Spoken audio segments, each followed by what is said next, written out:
Hello, you're welcome to this lecture, Unit 3, and in this unit we are looking at audit planning and documentation. Audit planning and documentation. And as usual, the unit is divided into 6 sessions. And in this lecture, we are looking at session 1 of Unit 3, Audit Planning Procedures. Audit Planning Procedures. At the end of this session, you should be able to outline audit planning procedures and state the preliminary activities to be carried out before actual audit work commences. So these are the objectives that must be achieved at the end of this lecture. Now let's look at audit planning. Audit planning. So audit planning has become a general professional requirement that auditors plan their audit work so as to perform the audit assignment in an efficient and effective manner. So audit planning basically means the process of setting specific guidelines that will help the auditor when conducting an audit. And the main purpose of this planning is to ensure that the risk of performing a poor audit is reduced to an acceptable level. And to deal with this specific objective, a set of detailed instructions are aimed at achieving the content of the strategy that is being issued. And then this strategy document that is sent is called the audit program. The audit program. Now, what then become the aim of planning an audit? In the previous slides, we said that the aim or the main purpose or objective is to reduce any risk to an acceptable level. The tendency of the auditor performing a poor audit has to be reduced to an acceptable level. Now, as a result of that, there has to be a critical attention must be paid to the areas of the engagement, and in so doing, it will also ensure that there is a profitability. Now, the aim of planning the audit is to establish means of achieving the objective of the audit. Then, it also serves as assisting in the direction and control of the work.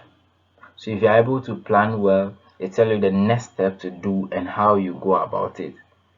It also ensures that works are completed expeditiously. So you perform the work as and where it is required to do and the steps involved in doing that. Then it also facilitates the review of the audit work. So at the end of each work or each day, you have to go and review the work that is done. Then you also have to develop this audit strategy, or you have to plan the audit, because doing so fulfill the professional requirement or the professional standard require an auditor to be able to plan the audit very well before embarking or engaging in the assurance engagement.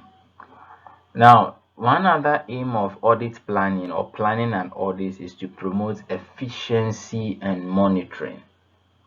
So efficiency and monitoring would be promoted in auditing or planning the audit. Now, planning an audit of financial statement. Now, each of the financial statements you are going to audit, there has to be a plan based on the risks and then the nature of transactions that goes into those particular accounts. So the auditor should plan the audit so that the engagement would be performed in an effective manner. And as a result, it involves establishing an overall audit strategy for the engagement and developing an audit plan to reduce risks to an acceptable low level. So these overall strategies would ensure that there are some developments or there are some guidelines or plans in place to be able to reduce any audit risks that might be encountered to its lowest level.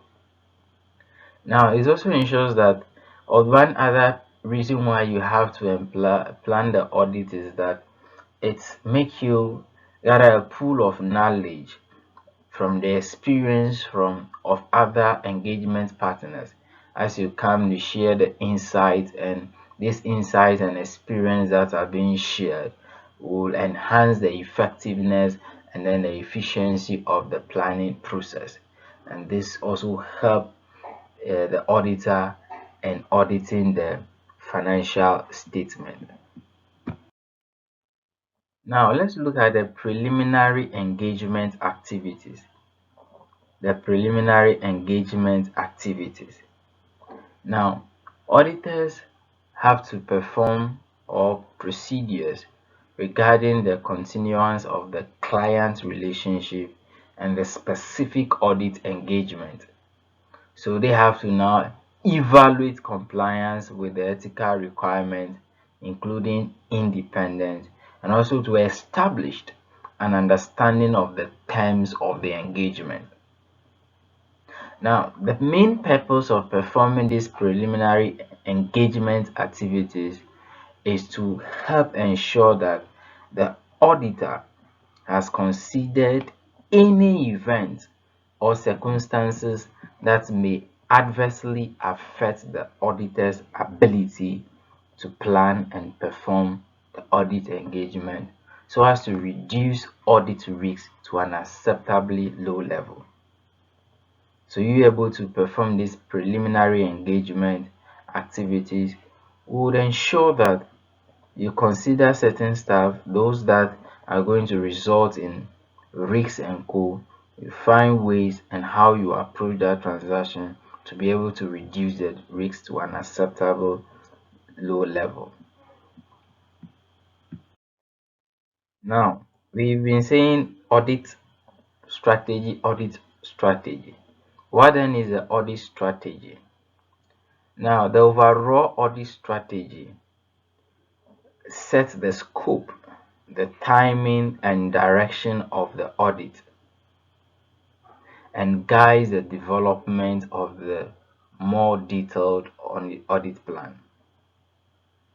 So, the scope, the timing, and direction of the audit are set out in the overall audit strategy. But as to how to go deeper, it has to be with the audit plan, and the overall strategy serves as for a guide to the audit plan. Now, the auditor should develop and document an overall audit plan describing the expected score and the conduct of the audit.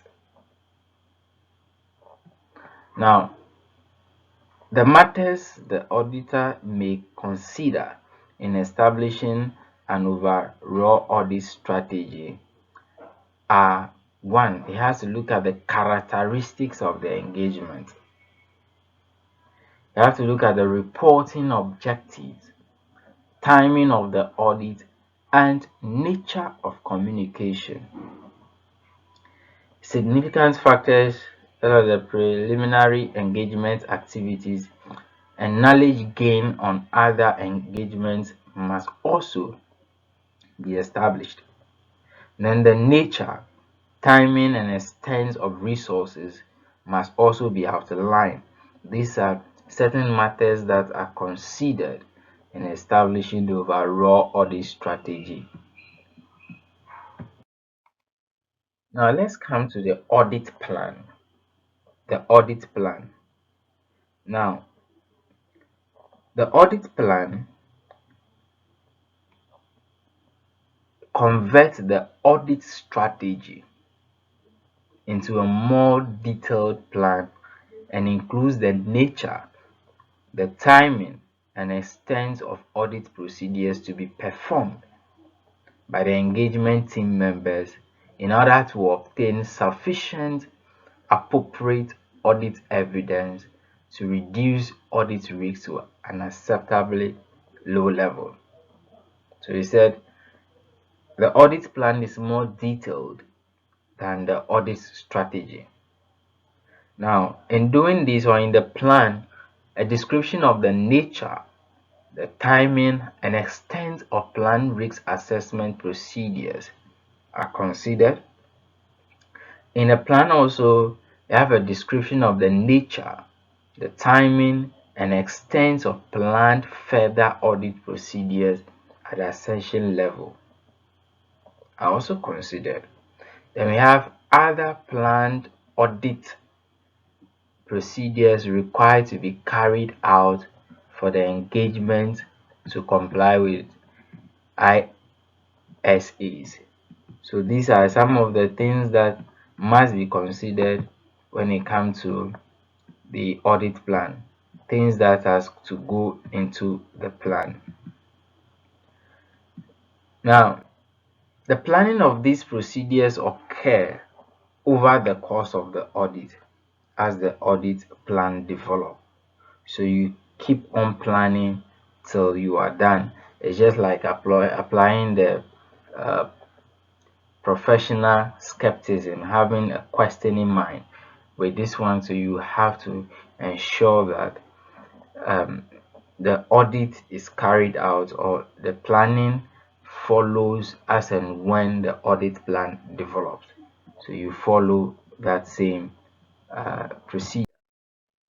Now, guidelines for audit planning. What are some of the guidelines that you have to adhere to when you are doing audit planning?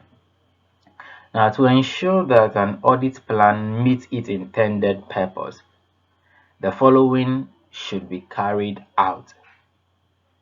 So, you have to hold initial meeting with the client in view of understanding the client's business, its core activities, and co.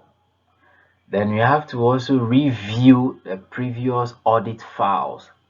So if you are an existing partner to the client, your previous audit files must be reviewed.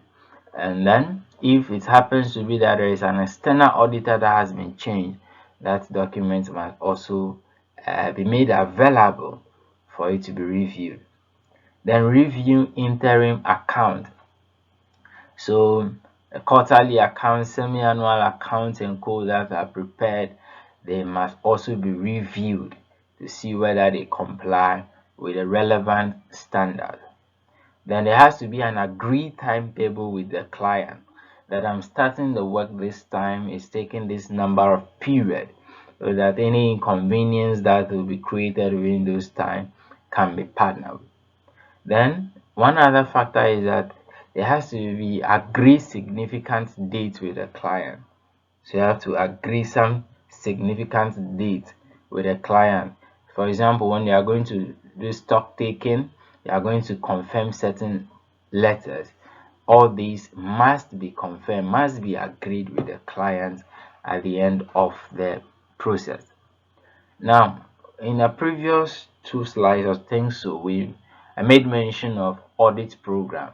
And when we talk about audit program, it's basically set out instructions and writing issued by the audit staff involved in the conduct of the audit. So it's outlined the step-by-step approach of the audit work to be undertaken. So that is what audit program is. So at the end of this session, we have been able to look at audit planning, the aim of planning an audit, what goes into an audit strategy, and the audit plan. So these were some of the few things that session 1 of unit 3 have covered. Thank you and see you in the next lecture.